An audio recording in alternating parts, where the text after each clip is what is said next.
ఇచ్చిన మాటకు కట్టుబడే నిజమైన నాయకుడు వైఎస్ జగన్ అని వైసీపీ ప్రభుత్వ హయాంలో నవరత్నాలు అమలు చేసి జనం గుండెల్లో గూడు కట్టుకున్న జగన్ను ఆపే శక్తి ఎవరికీ లేదని జాతీయ అధికార ప్రతినిధి రాజమండ్రి మాజీ ఎంపీ మార్గాని భరత్ అన్నారు.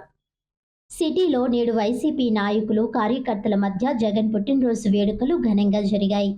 కేక్ కట్ చేసి నిరుపేదలకు చీరలు, దుప్పట్లు పంపిణీ చేశారు. తమ నాయకుడు జగన్ ఆశయ సాధన కోసం తన వంతు సాయం అందిస్తానని భరత్ ఈ సందర్భంగా ప్రకటించారు.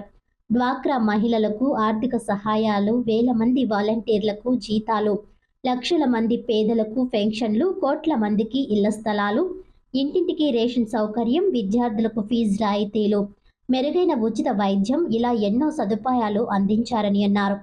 కూటమి ప్రభుత్వం అధికారంలోకి వచ్చి ఏడాదిన్నర కావస్తున్నా ఒక్క నిరుపేదకు సెంటు స్థలం ఇవ్వని పరిస్థితి గమనించాలని భరత్ అన్నారు.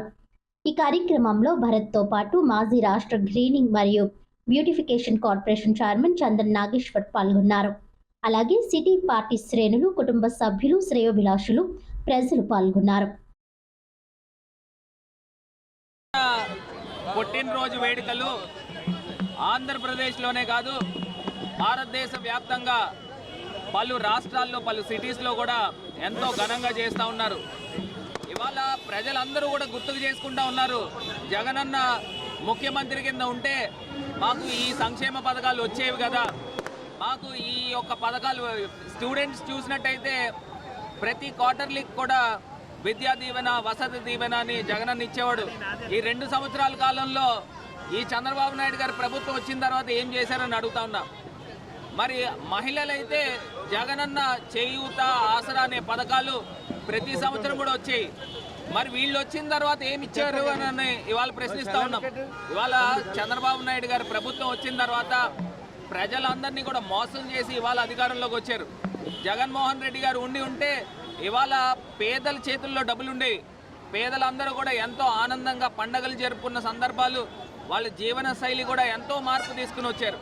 విద్యార్థులకైతే స్కూల్స్ని మొత్తం కూడా రీవ్యాంప్ చేసి నాడు నేడు కింద అద్భుతంగా డెవలప్ చేశారు. మరి చంద్రబాబు నాయుడు గారు 15 సంవత్సరాలు ముఖ్యమంత్రి కింద ఉన్నప్పుడు గవర్నమెంట్ స్కూల్స్ చూస్తే ఎంత దారుణాతి దారుణమైన పరిస్థితుల్లో ఉండేదో, టాయిలెట్స్ కూడా పూర్తి స్థాయిగా లేని సందర్భాలు. జగనన్నని ప్రతి ఒక్క ప్రజానికం కూడా మెచ్చుకుంటా ఉన్నారు, గుర్తుకు చేసుకుంటా ఉన్నారు. మేము పొరపాటు చేశామని చాలామంది ప్రజలు బాధపడుతూ ఉన్నారు. జగన్మోహన్ రెడ్డి ఇచ్చిన డబ్బుతోనే మేము తిన్నాము, మేము ఆనందంగా ఉండేవాళ్ళము, ఇవాళ ఆ పరిస్థితులు లేవు అని చెప్పి ప్రజలందరూ కూడా వాపోతూ ఉన్నారు. ఖచ్చితంగా దేవుడి యొక్క ఆశీస్సులు జగనన్న పైన ఉంటుంది. 2029లో ఖచ్చితంగా జనరంజక పరిపాలన అందించి మళ్ళీ ఆ సువర్ణ యుగాన్ని తీసుకొచ్చే కార్యక్రమం కూడా జగనన్న తీసుకొస్తారని మేమందరం కూడా ప్రగాఢంగా నమ్ముతా ఉన్నాము.